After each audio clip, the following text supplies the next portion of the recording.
I was reading a story the other day. It was very fascinating. It was about the music industry, and it was talking about, can you predict one-hit wonders in music? And it was a very complex article. I don't have, great understanding or knowledge, obviously, of the music industry.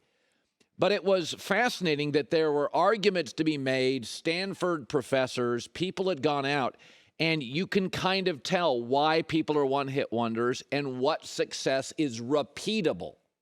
And that's an interesting word, right? Repeatable. I worked in radio for a long time. I used to always, with radio people, if they said they liked a show, I would say, why? Because if you can't give me the why, then you can't find the next person that's that talented, or you can't build the next radio show that's that talented. Anybody can say I like a show, but if you're in the radio industry, you got to know the why part. So you can create multiple shows that are successful if you want to build a radio station, right? The why is important. Why are the Warriors so good? Very selfless, very smart. There's never been a dynasty that I can think of in college, pro football, or pro basketball without a great coach. I don't care if it's Jimmy Johnson, Bill Walsh, Chuck Noll, Mike Krzyzewski, John Wooden, Greg Popovich, Belichick.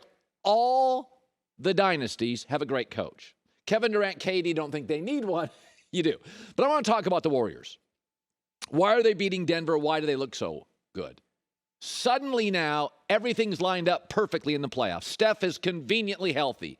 Draymond is perfectly rested. Jordan Poole's playing his best basketball of the year in the playoffs, and Klay Thompson suddenly looks like Klay Thompson.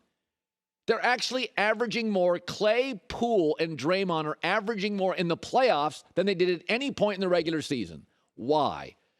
This is why they had a dynasty.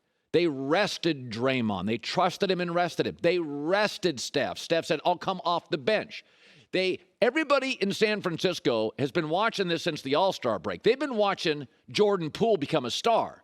But you watch your own NBA team. You don't watch the Warriors, right? They're on TV occasionally. Everybody in San Francisco knows Jordan Poole has been doing this now for 3 months. Like, he's a star. They have a third Splash Brother. And what's great about it is they're all different. So Klay is your kind of stoic catch and shoot. Put him anywhere on the floor. Just give me the ball. I don't even need a dribble. Catch, shoot. Steph is liquid, constant motion, running around. The engineer evolved. And then Jordan Poole's a bit of an attacker. He can be more aggressive, leans in, not lean out. So they're all three different players, and yet we have this three-headed monster, and it's not a coincidence because the way they're run, they're all playing perfectly now. They rested Dre. They knew Draymond was going to have to face some bigs, maybe a DeAndre Ayton or a Jokic or maybe an Anthony Davis in the playoffs if they got it. They knew that going out. So they wanted a rested Draymond Green. They wanted a rested Steph Curry. And this whole season, they've been building chemistry. This is not a one-hit wonder. You can figure out why bands, they do studies on this. Why are some one hit and why are some The Who or the Stones or Jay-Z or Beyond? Why? There's coaching behind it. There's intelligence behind it. And if you look at Jordan Poole in the regular season in the playoffs, he's a different player. 18 to 28. This is surprising everybody. It's not surprising the Warriors. Draymond Green's been talking about this on my podcast network for 6 months. He's like, you're not going to believe how good this guy is. You should see him at practice. And so this is the fourth time the Warriors have done this. They did it with Draymond, second-round pick. They did it with Steph. They did it with Klay. And now they've done it with Jordan Poole. They steal a guy in the draft. You don't know who he really is for the first year and a half. And then all of a sudden, the second year, you're like, whoa, third year, whoa, fourth-year star. This is the fourth time they've done it. There's no luck involved here. This is what the Warriors do. Draft, patient, develop. What the Lakers can't do. Lakers haven't developed any player since Kobe. This is their secret sauce in this organization. It's the fourth time. And by the way, they got another kid named Jonathan Kuminga, and you don't know who he is either unless you're a diehard NBA fan. He didn't play last night. Watch him become the fifth time they've done it. He didn't do anything this year except he was 6'7", 220, can defend, super twitchy, athletic. Congratulations, Denver. Denver, sometimes it's timing. Denver just doesn't have any healthy players. It's nothing against Jokic. He was great last night. But Jamal Murray's not healthy, and Michael Porter's not healthy. And sometimes the Warrior guys all got rested and healthy. The Nuggets outside of Jokic are all beat up and not healthy. Some of it's timing. I don't think Denver's bad. I don't know exactly what you do with Jokic long term. You're not going to get rid of him. Is he a 1 or is he a 1A like Anthony Davis? I can make that argument. But a lot of this is timing, and Denver's not poorly coached or a bad team. It's all beat. I don't have anybody after Jokic. So I want to go to this. This happened yesterday. And, from time to time, professional athletes will either fire back at me or respond to me. Baker Mayfield fired back at me. Ja Morant responded to me. Draymond Green years ago responds to me. And, like social media, it's, I don't mind it. I don't need to be loved by athletes. And some people ghost me, Aaron Rodgers. But that's okay, too. But yesterday, Kyler Murray, super special quarterback for Arizona, when he responded to me, he didn't attack me, he responded. He said, hey, man, run whatever narratives y'all want to run with, but questioning my work ethic, we're not going to go for that. Stop playing with me, Colin. I still rock with you, but come on. So, first of all, thank you. I did not question his work ethic. I had a 5-minute rant yesterday. I think he's misinterpreting it a little bit. I don't question his work ethic. That's not. So let me create clarity for this. I thought about this all afternoon. How could I create clarity in this Arizona situation for Kyler Murray and his agent and the people that watch? When a star leans into a culture, that's perfect. And coaches create cultures, GMs and cultures, because they're picking all the players, they're the voices. They create the culture. And the two greatest players in my lifetime that leaned into the culture are Tim Duncan and Tom Brady. Why? They not only leaned into being coached hard, they would allow themselves to be ripped and embarrassed by the coaches in front of teammates. They leaned into the front office and ownership. They both took pay cuts. Duncan took less than he wanted to. Brady took less. In the history of GOAT conversations, of leaning into a culture, Brady completely leaned into Kraft, the front office, the salary cap, Belichick coaching. He was rewarded with a dynasty. Tim Duncan did the exact same thing. Steven Jackson told us yesterday, two totally different personalities. Duncan would elevate young people, introduce himself to G League level guys. I'm going to elevate you. I'll take less. Popovich can scream at me. They're the two greatest ever. Duncan and Brady. And they were both rewarded with dynasties. Now let's go to two guys who are doing it right now, and they're great at it. Steph Curry and Mahomes. They're not being paid top of the market. Very team-friendly deals. Elevate everybody around them. Can be coached very hard. Curry's literally saying, hey, I'll come off the bench. They are all about winning. All about not taking max money. They'll redo their contracts if they have to, if it's allowed by the CBA. They're the current Brady Duncan. How have they been rewarded? They've been rewarded with titles. And then there's Aaron Rodgers, Kyler Murray.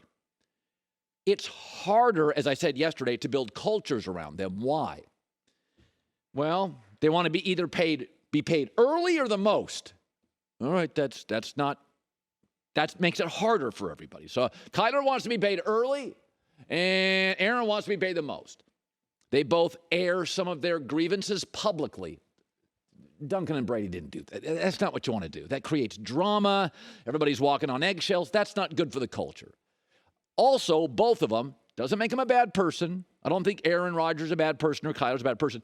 They're kind of individual guys. They're kind of aloof, can be a little prickly. They're different. I've got multiple Packer players for 10 years, stories about Aaron Rodgers. Most I've never told. Maybe I'll write about them in a book. But they're a little hurtful, a little harsh, but they've given me really the backstory on Aaron. And I mean, they've come from agents and players and teammates and coach. And I've had several of these in the last couple years with Kyler Murray. Like, Aaron and Kyler are great, but they're not lean-in guys all the way. They're not Mahomes and Curry. They're not Brady Duncan.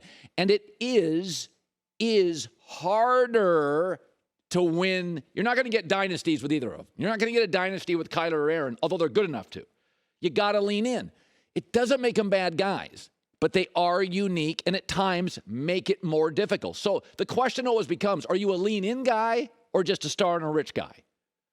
And to this point, that's what Aaron is. I mean, the Green Bay Packers acknowledged in the last month, Mark Murphy said, we don't have a 3-year deal with Aaron. We have 3 one-year deals. They finally figured Aaron out. Took a while, but they finally figured it out. Aaron's Aaron. He's not a lean-in guy. That's not what he is. Again, doesn't make him a bad guy. He's going to do what he wants to do. And Kyler, to me, is not. Now, could he become a lean-in guy? Maybe. But right now, he's not. But we have a history here. Coaches set the cultures. If you want a dynasty, Duncan Brady, got to lean in. Can't be top of the market. Got to be coached hard. Got to be occasionally called out. Got to lean in. Steph and Mahomes. They aren't quite Brady and Curry, Brady and Duncan yet. Not quite as team-friendly a deal, but they're rewarded with titles. So that's my takeaway. It's not a work ethic thing. I just saw a story this morning with Russell Wilson. And this is why I think Russell Wilson, and Matt Stafford's got some of these qualities too. Russell Wilson was talking about Denver, and he said, quote, yeah, what's the most important things about winning? Whatever that means, we just want to do that. That's his quote. So that's really the key. If you want to win, don't err. If you want to win at the highest level, because remember, with Kyler and Aaron, the ending of seasons is becoming very predictable. Aaron's seasons don't end well. It's about 7-8 years of this. And Kyler's last 3 years have not ended well. You want your seasons to end well? Lean in. Don't have to be top of the market. You can be paid well. Got to be coached hard. Got to be barked at. Got to be all in. Can't ghost teammates. That's all I'm saying. It's not a work ethic thing. Not it. But we have a precedent on cultures. If you lean in, you get dynasties. If you mostly lean in, you can win a title. If you're not leaning in, your seasons are going to end with disappointment, either in the NBA playoffs or, by the way, NFL playoffs. For the record, LeBron has generally been a lean-in guy with teammates. He leaned in the most in his career in Miami. That's the one time LeBron leaned in. All in. L.A., not really. I'm doing my own thing. How's it gone? Hi, everybody. Thanks for watching. Subscribe here to get the latest from the show. Also, be sure to check out more of the best clips from The Herd or go watch a few segments from other shows on FS1.